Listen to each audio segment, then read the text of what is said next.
Hey guys, welcome back to the Prehistoric Life Podcast. I'm your host, Eric Crawford. I'm your co-host, Bodie Moore, and welcome to the Virginia Museum of Natural History.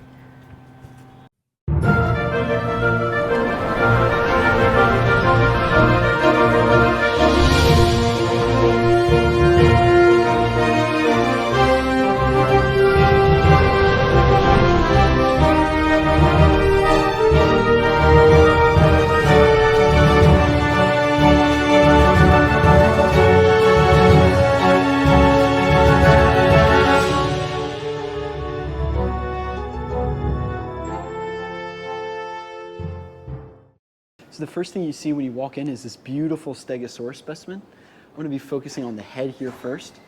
They have this very primitive beak. Not very primitive, but actually this thing doesn't really appear to have much teeth sculpting. That's very interesting. This is a very beautiful specimen. They have this very tiny head in proportion to their bodies, along with these gular osteoderms. Very important for defense. It basically makes it a lot more difficult for a predator like Allosaurus, Torvosaurus, Ceratosaurus, something from its time, to bite the bottom, and these plates on the top will make it harder from the top. So the neck is really difficult to get through, considering that's such a vital point. But as we move back, one of the very interesting things about Stegosaurus is how low down their front legs are.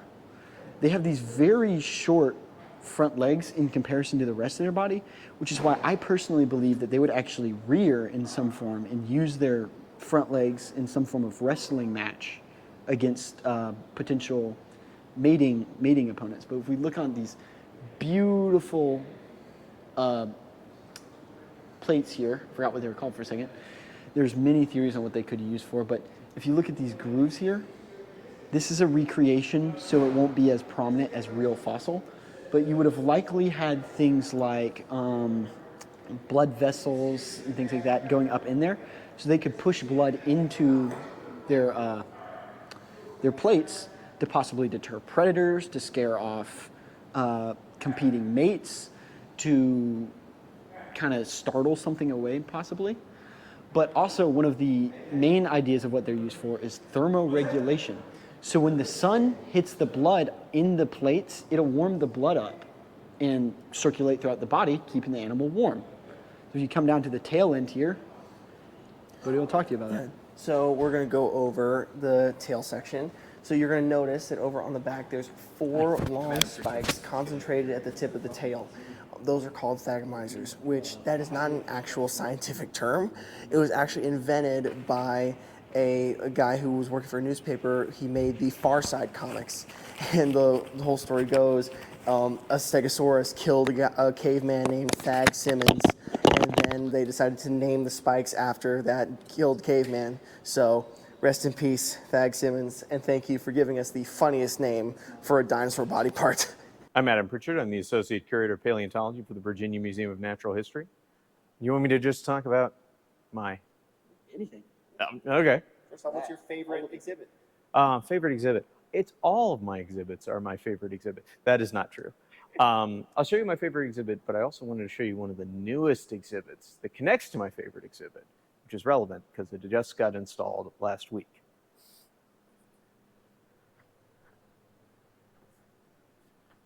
So right here on this panel, we describe one of the main sort of research initiatives I have. I study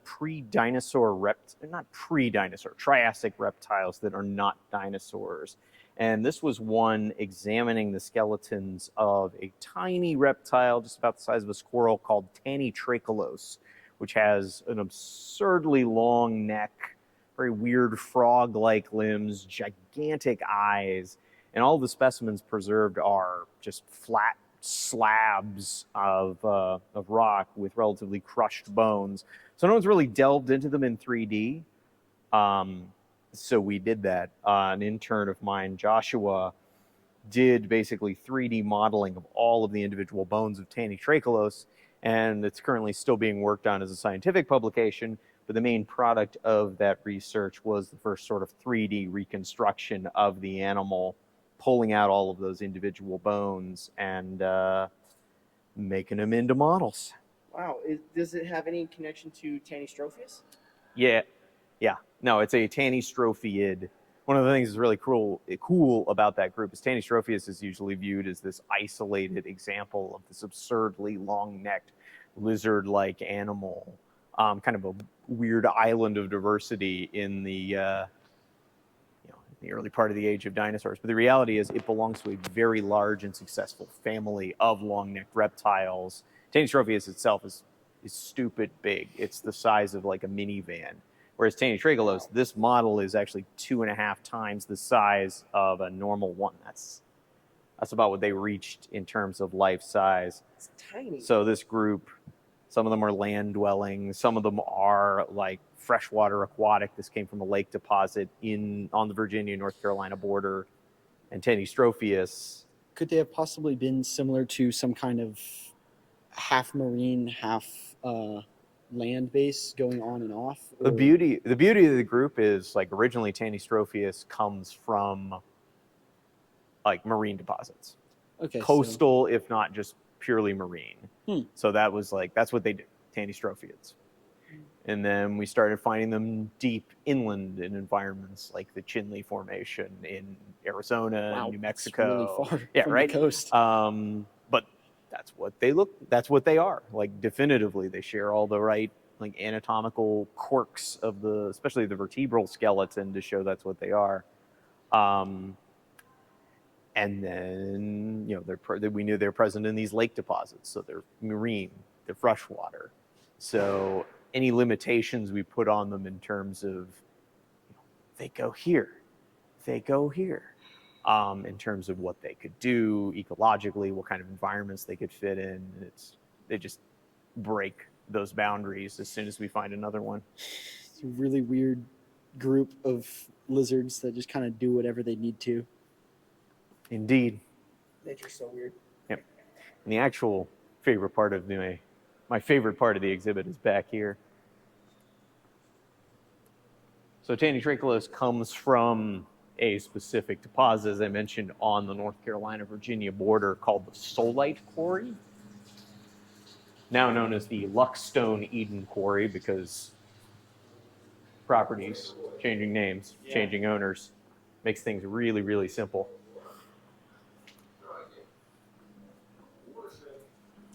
Beautiful museum.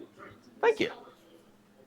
This is a 3D reconstruction of what the outcrop. Hey, Darius. Oh, so this is the outcrop that you found in? Yes. Yeah, I've actually never dug here. I'm jealous of the people who have. So Tanystropheus is just one of, where's the Tanny? There you are. Just one of the just the layers. Yeah, of, it's one of the animals from the site. So that's your Tanystropheus right there. That is microscopic. They ain't that small. Actually, yeah, it is actually amazing how much smaller they get than this. But in addition to that, there are plants from the site, like cycad relatives. There's a fair number of fishes. Although oddly enough, Tanystropheus died by the hundreds in this lake. Like they were either incredibly prolific or not very good at surviving, or both, most likely. combination, different times of the lake, probably of the ecosystem, probably shifting. A little bit of that, and we definitely see like different preservations as time goes on. There it is again. There's lots of casts of this thing because it's the best one. One of my favorites is you. I don't know if you'll ever be able to get a good shot of this thing. Oh my gosh! There's an additional reptile there, one other that has been found, a little glider, long-necked as well, but with kind of the rib-based gliding system that you see in Draco lizards. I love those little things. Yeah, well, they're not the same animals at all, but that mode of life was kicking around in the Triassic period too. Virgin evolution. Like you said, an example of conversion of the Oh, easy. That's great. And that's not the only time it's evolved. Like there's a totally different Triassic group called the Dinosaurs, also have rib-based gliding. Totally unrelated to these guys. Totally unrelated to Draco lizards. It just keeps happening. Nature's Maybe messing it's- with us at every turn. Pretty much. Maybe it's something very convenient for whatever environment they're in. I guess. Just it became I a always- necessity. This is cynicism and bias coming into it. I always thought it was kind of dumb to abandon a rib cage as a concept and turn them into a wing, Yeah. but it works. So who am I to judge? Yeah. And the last thing I'll show you from the Solite Quarry is over here. And this, if you can get on camera, if possible, would be amazing, but they're hard to see. So the Solite Quarry is not known for reptiles or plants or anything like that. It's known for a record of fossil insects that are preserved as these shiny silver films on rock layers. It's a relatively large right one there. there, yeah, but Yeah, they you can see get that clearly. they get down to the size of like the head of a pin with flies and everything. Oh my gosh. And I mentioned there are hundreds of Tanitracholas. There How are do you even almost excavate 9,000. You just Chip away at a layer. take a check chunk it. of rock and then Yeah. okay. You chip Wow. away a layer. You check it. Hopefully, it didn't blow through something. Like a lot of tannies are preserved. You split it open. There's a counterpart smashed right through the middle of it. So you preserve those. You get 2 You save cents. everything you can. Yep. Yeah, And then the insects are the same. I went to Dinosaur National Monument one time and was able to dig for fish fossils there, Mhm. and I got very intimately well known with got very good at figuring out how to split those tiles open. It's Oh, so yeah. hard to not break it. Oh, yeah. It is It takes some finesse. doing the especially in the Green River. You split it and you're like, oh no! I'll go find another one 3 steps away. Yeah. But here, I bet it's a lot more rare with those smaller. There are like 9,000 of these insects in collections. So, Oh Jeez. really? Oh, Yeah. wow. Never mind then. I mean, doesn't mean you don't feel like, if Oh, you I'd smash break one. through a fly or something No. like that. Yeah, it It never still feels sucks, good when you but- smash through a fossil. Otherwise, it's never going to be found. So, It's really but that's what I got. Thank you. Sorry, I led you on this random tirade. No, but, absolutely. This is amazing. Thank you so much. Really nice meeting you, sir. yeah, you bet. Awesome. So here, we've seen it before at the University of Wyoming. We have a recreation of Big Al, the Allosaurus.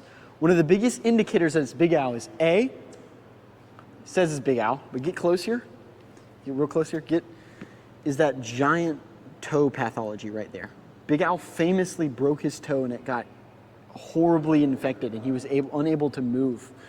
And that's what eventually killed him. But it's nice to see another cast of Big Al again. But here, beautiful example, Allosaurus gymnodazin. The neck vertebra, they're a little more square than you would see in Fragilis. The jaw is a little thinner than you would see in Fragilis. The crest is probably a bit more prominent than what you would see in Fragilis. But other than that, past the back of the neck, it gets really a lot more difficult to tell about it. Again, as we talked about with acro, and will be pointed out hopefully again, the claws of Allosaurus are weirdly hooked, to the point where it actually confuses people what they would have used them for. I personally think it probably has something more to do with sauropod hunting or possibly large prey hunting and having the necessity to latch on to something. Other than that, it's a little bit of a guess. We have the Saurosuchian pelvis or hip, if you want to call it that. Very famous. This part here comes back there. Ornithischians are arched back a lot more. Very beautiful specimen. It's always good to see Big Al again. A lot of pathology shown for Big Al. If you can get close here, this is going to be really hard. So here in its neck, so right about here in its neck somewhere, you'll see a lot of some pathology there, it looks like, where the bone is grown over.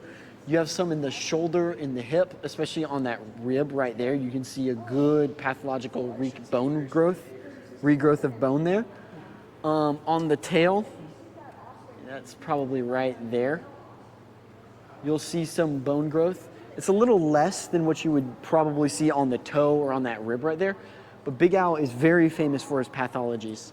And also being 2 specimens, but that's a different story for a different day whenever I get out to that quarry. But again, it's just beautiful to see Big Al, and I'm lingering on him because I love Allosaurus so much. But if we go here, we have a Diorositis skull of a whale. This is a very early whale here, so you have the lower jaws there, the upper jaw, and the rest of the skull right here. This looks to be some form of baleen whale. The left-handed whale. But this is a very beautiful skull. Is this a reconstruction? Actually, I think this is the actual skull of the creature. You can tell a good indicator, if you can point it back up at that Allosaurus. Let's just look at the hip here. It's all consistently one color. But if you look down here, you'll see this like light gray, the white in between, the dark brown. That's usually a good indicator that it's real fossil. But if we come over here, we have possibly one of the most important fossils that we have, stromalite. Stromalite is a very important fossil because it is the first reef builder. It makes some of the first bioecosystems. This thing is basically a bunch of smaller microorganisms that just clump together into one giant organism here. And it's a very important early reef builder. It's one of the oldest fossils of a living organism that we have. But it tells us that of like very, very early ecosystems. So stromalite is a very important fossil. And here we have the beautiful skull of Big Al again, just looking at that. Okay, so here we have a young Triceratops, presumably in its teenage years. You can tell by how short the brow horn is and also how short the frill is compared to the head size. This is a Triceratops horridus specifically, so that you can tell mainly because the horns point more towards the sky than forward. If it was a Prorsus, they would curve forward a lot sooner than it is here. It was approximately 68 to 66 million years old, and they found this fossil specifically in Garfield County, Montana. It looks like it's had a lot of damage over the years. It's completely shattered, but this is the actual fossil, by the way, still in the plaster jacket. They cleaned it to the best they could, so you can still see what it is. And it's just beautiful, beautiful fossil. I would love to find something like this one of these days. So here, similar to the, surprisingly, it's like the exact same specimen as the one in the North Carolina Museum of Natural History. We have the beautiful Acrocanthosaurus. Point at that thing's head. This thing falls into the lineage of Allosauridae, following Carcharodontosaurids. This thing appears in North America from, what state would that be? That's Nevada, that's New Mexico. From Utah, New Mexico, Colorado area, all the way over to this coast, to somewhere in the Northeast. It's kind of all over there. Beautiful skull here, these long teeth, shorter jaws, prominent crest, similar to the Allosaurid lineage. Here again, we have their low-down arms, weirdly unhooked claws compared to Allosaurus. You can get close to those claws there. Like, it's a lot less hooked than we see for Allosaurus, but it's still surprisingly hooked for Allosaurus. If we come over here, you can see their feet here, big powerful legs, shorter than that, probably some form of ambush predator, possibly slightly pursuit predator. I'd have to actually get like actual measurements. Don't have a tape measure on me. Again, we see those fused ossified hip and vertebra there, possibly due to an injury, most likely due to an injury. This long, beautiful tail for stability. Again, we have the famous theropod hip here. It goes down here and here, breaks off here. Very famous hip. This is a beautiful reconstruction from the museum we just left to see it again. So here we actually have a stand-in for what would be Coelophysis. This is the Megapnosaurus. This is one of your early Triassic, very basic theropods, long snake-like tail. You start to see the rise of theropods. This thing's head all the way turned around. This is actually two size of what it was discovered, but some key indicators: hips right under its legs, long, slender face for theropods. That's a good indicator. But the main indicator that it starts being a dinosaur is its hips are under its legs. And this thing lived 225 million years ago. So you start to see the rise of the dinosaurs before everything goes extinct in the Triassic, and the dinosaurs survive and rise up into the Jurassic. So here, if you actually look, you have theropod tracks from Virginia. So you have a track there. You can kind of see the toes there. You come down. There's another one here. There might be one here. It's kind of difficult to tell, but you can definitely tell it's a theropod based on those 3 tracks, those 3 toe lines there. That is a beautiful indicator that is a theropod. And these are some very beautiful theropod tracks. Here, we have a recreation of the Herrerasaurus, lived about 230 million years ago. This is where dinosaurs start to actually become very dominant. This thing becomes one of the largest and earliest theropods that you see. It's very loud here. You start to see those classic theropod style teeth. You start to see the classic theropod build, 2 legs on the background for long tail for balance, these front claws. Varies depending on species, big teeth here, beautiful for chomping down on prey. This thing probably would have been the biggest dinosaur of its time, well, I take that back. I think Paleosaurus is technically late Triassic as well. This would have been the largest predatory dinosaur of its time. It would have been an apex predator of its ecosystem. So here we actually have a beautiful reconstruction of a Dilophosaurus. They have this very prominent nasal crest. Very beautiful creatures. Or just this crest here on their head. One of the interesting things about Dilophosaurus is they have this weird arch on their jaw. For the longest time, scientists actually thought that made its jaw weaker. That actually is to help bite and pinch down. It actually makes its jaw stronger, which is very interesting. There's a very beautiful reconstruction of one of the largest early Jurassic apex predators, the Allosaurus, living alongside things like Plesiosaurus, which it would have hunted. Other competitors for the largest early Jurassic predators are like Cryolophosaurus, things like that. Very early predators. They're no longer primitive theropods. Still very early in this theropod evolutionary tree, but these are where we start to see theropods actually take over.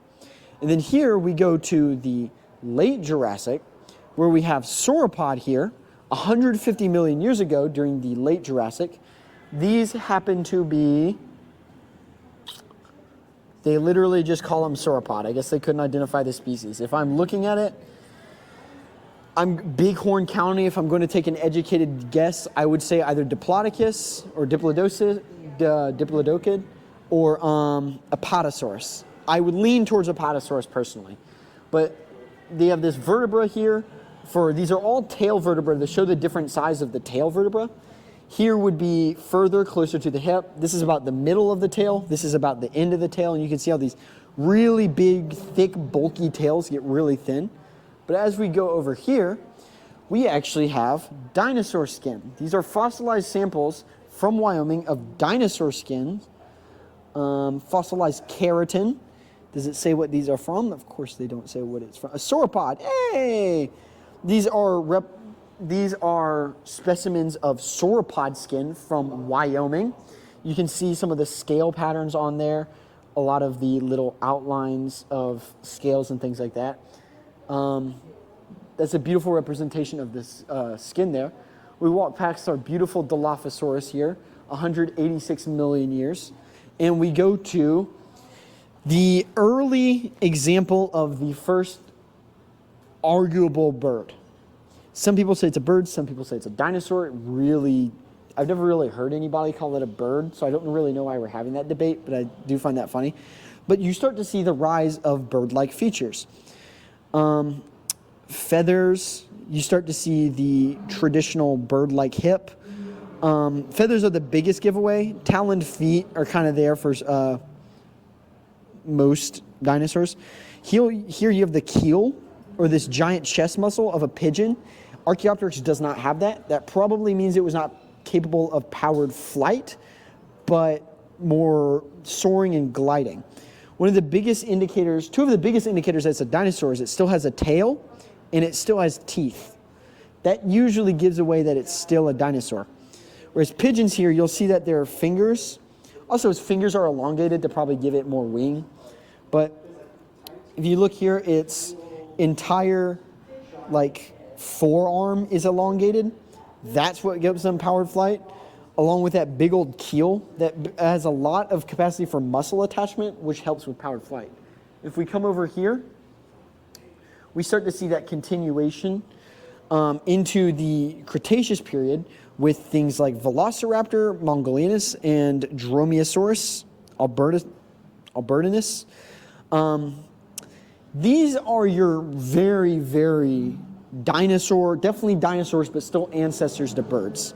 You have the giant kill claw over there. You have their teeth there. These things are the raptors. They're your raptors. Dromaeosaurs, Maniraptor forms. Maniraptor forms is the group that it splits off. You get Dromaeosaurs, things like that. And then you eventually get birds through that, or modern avian dinosaurs. But yeah, you do see a lot more teeth and elongated snout. You start to get those feathers, possible gliding for some smaller specimens, but they're still very much so dinosaur-like. Okay, so here we have our buddy Triceratops.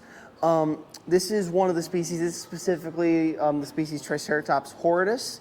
The main reason you can tell that it's horridus is, first off, the frill is a lot smaller and more circular shaped. And then you can also see down here with the horns are pointing more straight up from the skull instead of pointed forward. And then the nasal horn here at the front is a lot more big and pronounced, like a modern day rhino horn. Those are a few of the features. Another one is Triceratops horridus skulls are often a lot shorter and a lot deeper top to bottom than Porsus skulls. A good example of what a Porsus skull looks like is over here. So this is a Triceratops Porsus skull. Typically with their frills, it's a lot more extended out and rectangular than complete perfect circle like a horridus. With the horns, they're more pointed straight out and forward, and then the nasal horn is barely even there at all. And then with the head, it's a lot more elongated, a lot more narrow top to bottom than our buddy horridus over there. So that's a pretty easy way to tell which is which, but besides that, just Porsus is bigger, a lot bigger. Now, that's just Triceratops. Let's move over to Triceratops' arch nemesis, T-Rex. Now, T-Rex was the largest and most powerful land carnivore to ever exist. It could range from, at the smallest, about a smallest adult animal, about 10 tons, to possibly 13 tons or more. There are some estimates that it puts it maybe 16 tons, but that's some extreme estimates. I would love for that to be the case, though. T-Rex, besides that, though, had the strongest bite force of any land carnivore ever discovered so far. Its bite force was so strong that if it bit onto a car, it could bite through a car door. If it bit a human being, like me, my size, I'm 6'5", 250 pounds. If it bit me, I would explode like a water balloon from the sheer amount of pressure being put out by those jaws. I would be completely, boom, poof. Now down here is its footprint. Like here's my foot, for example. I'm a size 15 shoe. That is a T-Rex footprint. These things were huge and had big, wide feet so it could hold its body weight up, because it's massive. You can see over here a good diagram between Spinosaurus, Giganotosaurus, and Tyrannosaurus Rex. Now, from this picture, it looks like, oh, Spinosaurus and Giganotosaurus are bigger, but in reality, T-Rex was, because when we measure animal size, we don't look at the length or the height of the animal. We will look at the sheer mass of the animal, which is the body weight. So T-Rex was between, on average, between 12 and 14 tons, whereas Spinosaurus and Giganotosaurus, with Spinosaurus specifically, ranged at about 8 to 10 tons, and then Giganotosaurus ranged about 9 to 11 tons in extreme cases. So that's the main reason why T-Rex was the largest. It definitely wasn't the longest, it definitely wasn't the tallest, but it was massive. All right, so here we have the giant ground sloth, which giant ground sloths originally evolved in South America, but when the land bridge known as basically Central America, between North and South America connected, there was a great interchange of mammals. Large mammals like ground sloths and giant glyptodons or large armadillos moved from South America, while things like saber-toothed cats and early elephant relatives moved down from North America into South America. Interesting. And then if you look at the large claws, you can see how sloths are relatives of things like armadillos and anteaters. With the claws of the giant anteater, they were mainly used not only for defense, but also to help dig out large burrows, as well as to help pull trees down so they could eat plants. Gotcha. And so giant ground sloths and things filled the kind of macro herbivore niche like elephants did until elephants got there. Yes, they were Gotcha. the large main herbivore in South America. That's cool. At the time. Awesome. Now, what do we got over here behind you? All right.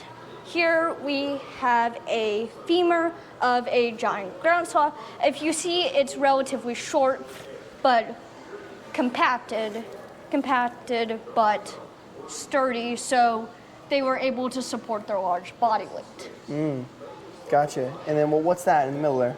Here we have a skull of a giant ground sloth, very short skull, but with teeth that were designed for chewing plants due to their molar-like shape and very broad. Gotcha. And what kind of ground sloth is this? This is a Jefferson's ground sloth, So Megalonyx? Megalonyx jeffersonius, which was actually discovered by founding father and President Thomas Jefferson. That's cool. Yeah, that's a fact not many people know, that he was one of the first paleontologists. And here we can see a perfect example of their claws. You can see while being relatively short compared to other claws of mammals, they were very strong and sturdy. Gotcha. And sharp too, it looks like. Yes, very sharp. And then you can see their hand, how it's like the rest of them, compacted but strong, and that allows them to have the strength to pull down those large branches. Man, like that thing would be like the biggest brown bear ever hitting Yes. you in the face. You'd knock your head clean Yeah, off. that would be not the most pleasant swipe. Yeah, you'd be the headless horseman. Yes. That's really cool. All right. So here we actually have a really cool display showing some of the plants. This is a really cool club moss stump discovered here in Virginia. Here's some other very interesting ferns, horsetails. They say they have a giant dragonfly. I do not see the giant dragonfly. Do you see a giant dragonfly? I do not see a giant dragonfly cast. I'm guessing it's supposed to be there, but it's not there right now. There's some cool ferns, a lot of really cool ferns. Club moss root. There's some more really cool ferns and horsetail right there. Those are really cool horsetails. These are various compressed plants, stems, along with some ferns down here. So these are just some really cool plants that are found here. If we come over here, you start to see some very, very old fossilized horsetails, like you would see at like a pond or a lake or a river. They were around. Very beautiful mine setup here. But this is a giant club moss stump here, which was what was like before trees. These were like the original trees. But then these things died off, and then we got trees. Yeah, bone bed, right? Yes. So what kind of bones do we got? Over here we got a baleen whale So there's the skull right over skull, here. and then the So what do we got over here? So we've got a bone bed. yes, and we have the We have a baleen whale Whale skull skull. and vertebrae over here, right? vertebral column, but they belong to different species of baleen whales. They are not the same species of whale. Gotcha. And then if you see the smaller ribs and vertebrae kind of scattered throughout, those belong to an unidentified whale. Okay, so these little bits right here. Yes, well, the little bits sprinkled throughout. Okay. Then if you see that jawbone, that belongs to a primitive dolphin. A primitive dolphin. Okay, that's cool. So early dolphin relative, and then if you see those little like square things, those are dental batteries of rays. So if you think of a dental battery of a modern ray, very similar to that. Okay, so right over here, down over here. Okay. Yeah, the little square bits. And then throughout the whole bone bed, you get multiple species of shark teeth. Okay, so like there's one over here of a megalodon. Yes. That's really cool. And then if you see that super long kind of rib bone right there, that belongs to a dugong, which is a relative of manatees that's found more in like the Pacific Ocean. And it's still alive today. Yes, still alive today. That's cool. Now, is that everything? Or we've also got there's also horse bits and peccary bits here too, right? Yes, there are bits from, there's a partial skull with teeth from a prehistoric horse. So actually that's over here, I think. Yes. And then over here's the peccary. Yes, that is a jaw of a peccary, so which, based off of this bone bed with the mix of terrestrial and marine life, this was most likely a marine kind of coastal area. Gotcha. Does that Okay. make sense? Yeah, that's really interesting. Cool. And then over here, we've got a cool diagram of how sedimentary rock actually formed. So over here we've got multiple different layers with multiple different creatures all throughout. So down here is about 9 million years ago. Up here is 7 million years ago. And up here is 4.5 million years ago. And then this is 3.5 million years ago. And you can see with each layer, it's a different color, different consistency, different creatures. But there are some that are consistent throughout each layer. So this kind of clam or scallop looking thing right here is consistent throughout all 4 layers. Same with this little one as well. Well, except for over here. No reason why it's not there. So we've got, this one is a Chesapecten, which is the extinct relative of a scallop. We've got a Hippochaeta, which is a kind of mollusk, which is it's just a weird kind of mollusk. It's not really, it's like a modern day mussel. We have an Ecphora, which is this weird spiral shaped one, which is a kind of snail. It's a predator, probably preyed on other mollusks.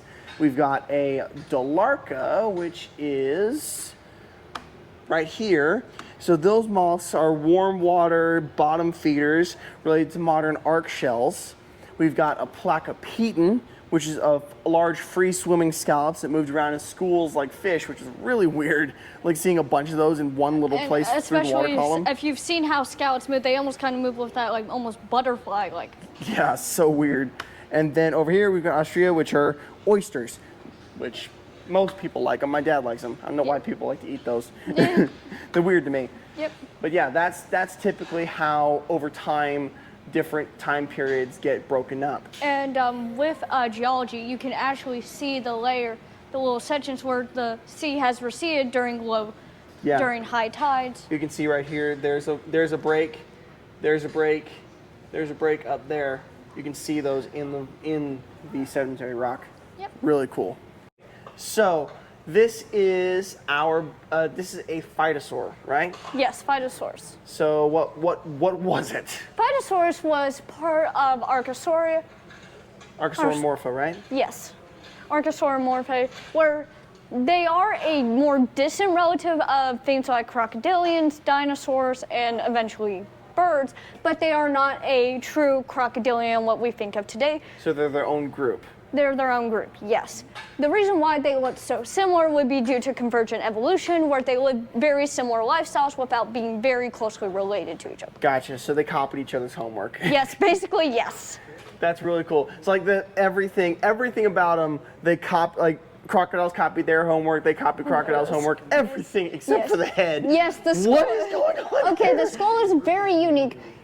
Very similar to like modern day gharials. You can see how thin their jaws were, which means they would be able to move their heads very rapidly to hunt for fish. Now what's really unique about them is the kind of nostril situation. It almost looks like a blowhole with modern cetaceans. Yeah. They Where, went the old school sauropod route. yes, but it's actually genius if you think about evolution, because their whole body, even their jaws, could be completely underwater and just have their eyes in that blowhole like nostrils where they can stay submerged and Just one little bump out of the water. one little bump, and camouflage themselves from larger predators and for hunting to kind of have that ambush and that element of surprise. That is terrifying. Terrifying, but amazing. Yeah, I would love to wrestle one of these things. Is there anything you would like to add, Bodie? Well, one of my favorite depictions of phytosaurs is in Walking with Monsters back in, early 2000s. And it was just so cool to see them like swimming around like a croc going after things like Coelophysis and small mammals, and also other large animals like Postosuchus and things like that. It was just really cool to see. Yeah, seeing kind of like that early large crocodilian apex predator. Yeah. It's a bummer these things didn't survive until now, because they would be really cool. They would have been very unique compared to modern day crocodilians. Oh yeah. That's the weirdest thing I've ever seen. Yeah, it's truly amazing. Yeah, like the teeth too. It's got toothpicks for teeth. Yes, those very thin conical teeth, which most likely would have been used to hold on to things like really slippery fish. Not even conical; those are needles. Yes. Like freaking crocodile teeth are already thin and conical, but like that is just nuts. That's just an extreme version. Yeah, that's like borderline baleen. Yes, with how thin it is. Yeah, once they lock those jaws, like nothing. They are is not getting getting Yeah. out of that vice grip. Oh yeah, absolutely. All right. Well, let's explore the rest of the museum. Yep, let's explore. Okay, so over here we've got one of the biggest fish. It's actually the biggest predatory fish in the Devonian period, the Age of Fishes, the Dunkleosteus, or what everybody likes to call the dunk. It was a very, very big fish for its time. It was, if I remember correctly, could grow in excess of 20 feet, which is old estimates. With new estimates, it seems to be about closer to like 10 to 15 feet, but that's still in contention right now. Here's a good model of what it possibly looked like. It was very shark-like in the tail and the fins, so that it would be able to swim very fast and go after its prey, but that's also all speculative because we can't really exactly figure out, oh, this is exactly what the body looked like. But what we can figure out is exactly what the head looked like. So the thing is, this thing was toothless, had no teeth whatsoever. What you're looking at that looks like teeth is actually just skull plates that got formed into the shape of teeth. So this thing's just got a really sharp beak that can move. The way it would hunt is it would use suction feeding. It would have its jaw completely shut, and then right before it was about to grab the prey, it would open its jaw extremely quickly, causing a cavity, which water would rush into, pulling that prey in with it. And then right as the prey was in the jaws, it would snap shut, oftentimes cutting or crunching whatever was in those jaws. So this thing was terrifying. It had literal scissors for a jaw. It's a crazy creature. It's one of my favorite prehistoric creatures of all time. Now, over here on this wall, we have a little Caucasteus cuspidate, this is a replica, but it is a freshwater cousin of Dunkleosteus, and you can see that in the head right here. The same kind of jaw, same kind of pseudo beak / teeth. It was crazy, but a really cool little buddy. I loved him. The name Caucasteus means seed bone.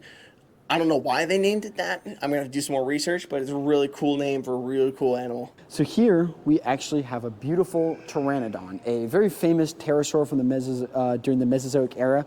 Pteranodon were some of the last pterosaurs and lived in the Midwest United States around 70 million years ago. Instant thing you need to point out that shows their flight, they have this elongated, let's see if I can get the laser on it, right there. This elongated digit right here.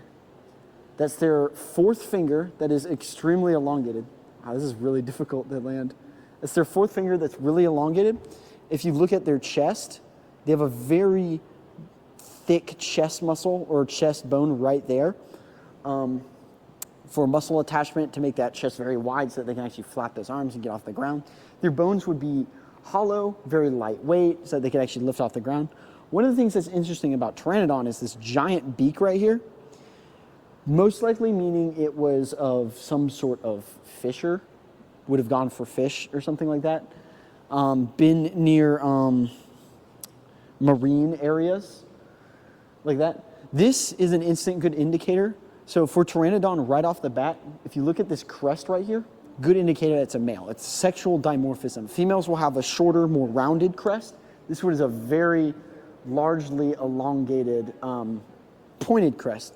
If we come over here, we have lizards of the sea. This is a Plateocarpus skeleton right here of a mosasaur that lived during the, this plaque does not say it, beautiful. Instantly right off the bat, you can tell they have back legs that would have been fins. They have front legs that would have been fins.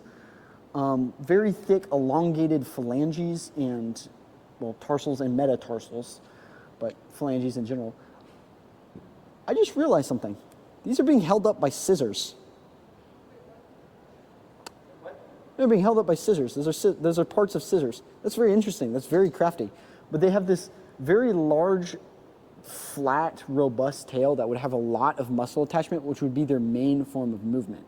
If we come around here, get over on this side real quick, excuse me. Beautiful example of marine gastralia. That's that undercarriage rib cage that is on the underside that would probably hold in the guts and make them have a little of that armor on their gut there. Look at these beautiful smilers right here. This thing, mosasaurs are very famous. Let me see if I can get down here. Come on, try to get in its mouth. You have those back teeth, kind of like modern monitor lizards have those back teeth. Eels? Okay, yeah, that's modern eels have those back teeth like that.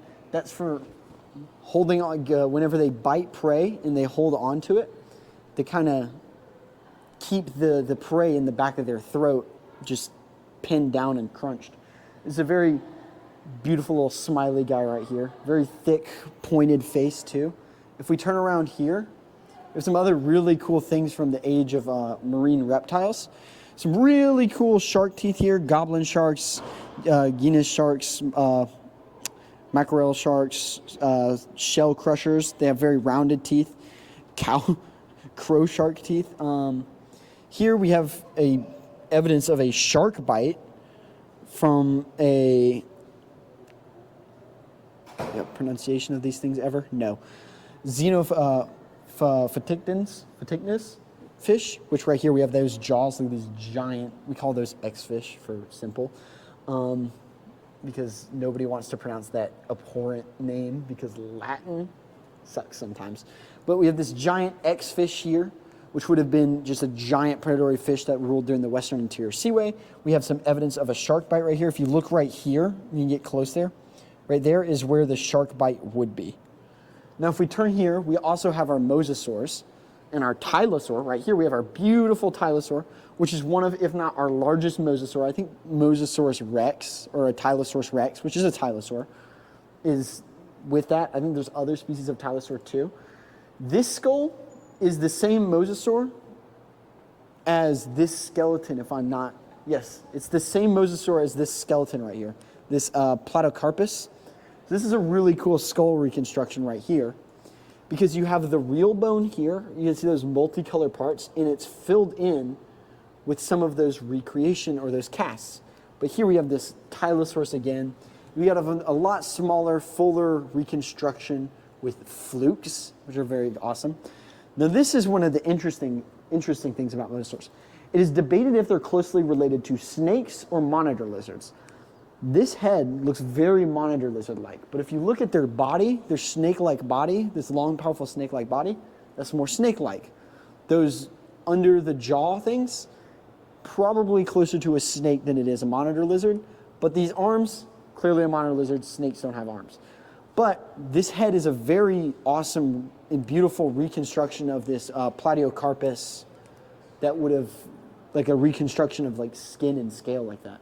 Okay, so here we have life-size jaws of the Megalodon, one of the largest predatory shark of all time. And This is a replica set of jaws in every way, except for these are all real teeth from real bone beds from all over the United States. One really interesting thing, if you want to focus kind of on the upper jaw, you see these three teeth, a dark, a light, and then another dark. The reason why these aren't different megalodons, well, most likely they are different megalodons, but they aren't different species. The reason why they're different colors has to do with the sediments within the fossilization process that can change the color of the fossil depending on the location and what kind of sediments are present. Gotcha. Okay. So like depending on what minerals form nearby them, what kind of sediment they're like, if they're in mud, sand, silt, things like that, can change the color of the teeth. That's why a lot of these teeth, even though they are similar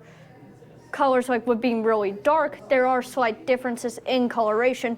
Gotcha. Because they all had very different depositional environments. Yeah, that makes a lot of sense. And you can find them almost anywhere. Yeah, from Florida to South Carolina, basically all throughout the Gulf and East Coast. Yeah, all over the place. Because the sea levels were much higher during when this guy was alive, because it was right before the Ice Age. So the sea levels were really unusually high. So, like the coastlines were a lot farther inland than they are today. So you could find these guys everywhere. That the Florida Peninsula where I live was almost completely covered in water. And the Charleston Peninsula where I'm at was basically completely covered in water. Yeah, exactly. Because you can find megalodon teeth almost complete all over the state of Florida.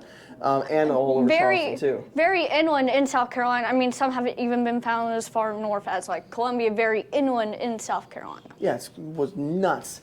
One thing I'm working on doing is I have my fossil permit, and I'm going to see if I can go find some of these fossils over in Florida, which is going to be really cool. Maybe I'll bring some of the crew with me. Hand gestures. One really interesting thing people think is, why did Megalodon evolve to be such a large size and have these large, robust teeth? Was because during the Miocene, it was often known as like the age of like whales, because there were a lot of still primitive compared to modern day whales, but very large whales, and that's what Megalodon evolved to hunt. Yeah, and it was right at the beginning of the split off between baleen and toothed whales. So you would start to see these large baleen whales that had very thick bones and very robust skeletons, and Megalodon evolved to hunt these. Now, what's really interesting, people will see the Megalodon and think, oh, this shark was invincible. There was actually a species of whale called the Leviathan whale, which was actually a competitor and even potential predator to the Megalodon. They kind of had a very similar dynamic as modern-day killer whales and great white sharks, where they will prey upon each other or compete for the same resources. Got it. So, like, basically orca and great whites, but bigger than a school bus. And on steroids, basically. Yeah,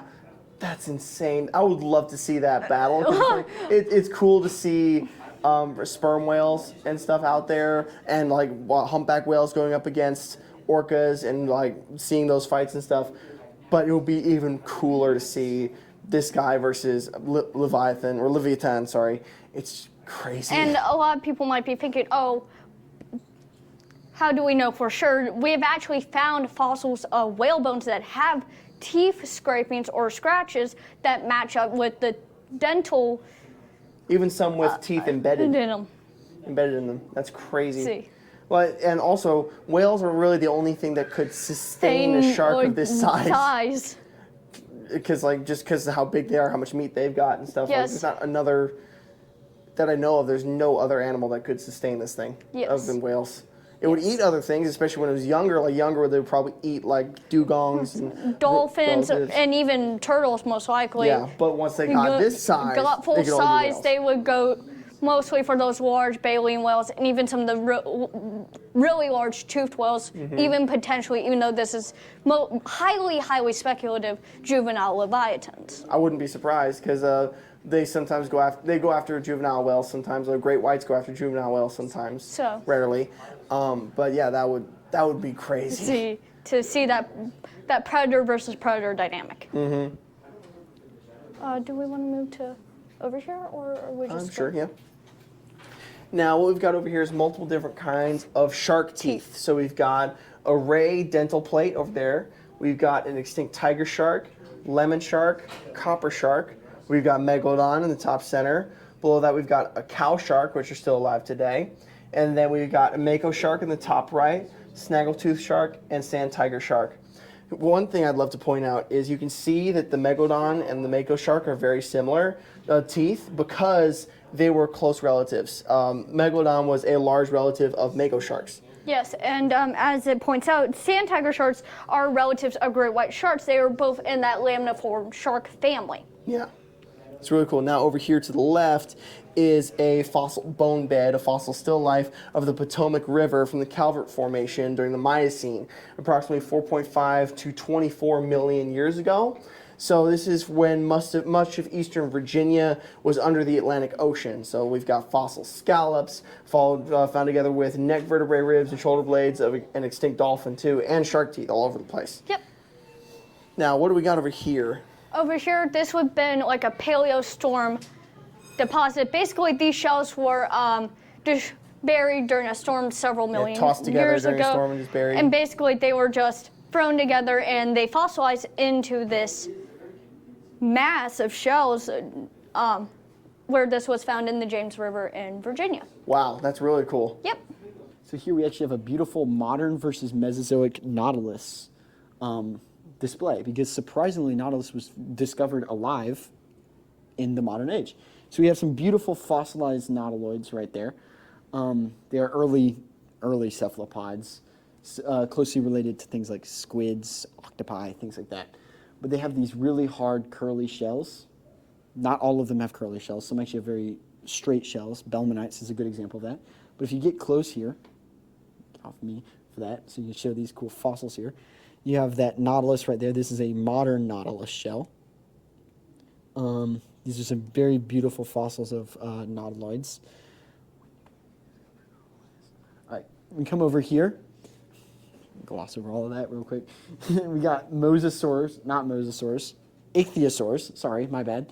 These very beautiful ichthyosaurs taking on that late Triassic, early Jurassic niche of similar to dolphins, surprisingly. Probably not with the same intelligence, but very bottlenosed specimen here. I lost track of what I was saying there. Very bottlenose face right here. This is a better example. You can actually see that there. Very pointed face, similar to modern dolphins. You have those big fins like dolphins, very big, powerful tail flukes. Not tail flukes, but like tail fins that would be here like dolphins. Powerful front limbs or front flippers. They have back flippers. Dolphins do not. Show this specimen off real quick. Very beautiful, long example of one.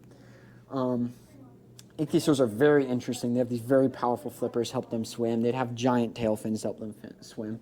If we go over here, this is actually a formation that I've had the honor of going in, not just seeing, but digging in. This is the Green River Formation, where it's a old prehistoric lake, old dried out lake. If you want to see more, just go watch those videos. But you get a lot of fish, things like gar, these little tinier fish, Diplomystis, Nidea, things like that. You'll see stingrays, you'll see horseshoe crabs in it. You see a lot of these fish animals from this dried out lake. But here we have something that's actually really cool. We have a plesiosaur flipper. These things are massive. If you have the full skeleton right there, they're very lumbering, slow, bulky creatures. They swim, though. They would have actually been in probably shallower, swampy environments, sitting and waiting rather than open oceans. But this is a giant, powerful fin that they would have had.